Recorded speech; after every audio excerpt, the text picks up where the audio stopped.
চাইলাম ভিডিও বানাইবেন নিকে, তো আরেকজন মানুষ গেল ওখানে কোনখানে দেখি না। ভিডিও বানানি বাদ দিয়ে কোনে গেল, এই যেমন হয় এখানে নিয়ে জঙ্গলের আউলে পাথরের মধ্যে মনে বই রয়েছে বিশ্বাস। তো দেখেন কিরকম মন খারাপ করে বই রয়েছে, কি মনটা নাগে। তো ভাই আপনি এনে মন খারাপ করে বই রয়েছেন কে? আইলাম ভিডিও বানাবেন নিকে, তো ভিডিও বানানি বাদ দিয়ে মন খারাপ করে বই রয়েছেন কে?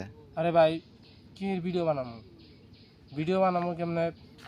ভিডিও বানাইলে ভিউ আসে না, দর্শকরা সাপোর্ট করে না, ফলো করে না, লাইক কমেন্ট করে না।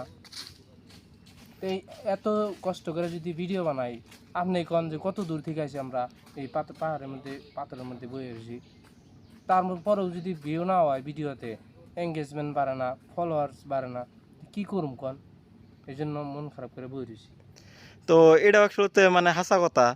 এত কষ্ট করে বাইতে কাম জাম বন্ধ করে থুইয়া যে আমরা পাহাড়ে আইছি ভিডিও বানাইবেন নিকে, তো মানুষে যদি আঙ্গো ভিডিও না দেখে দেখে যদি সাপোর্ট না করে, ফলো না করে, তাহলে কি আঙ্গো ভালো লাগে কোন? তাহলে ভাই বুঝছেন না কথাটা।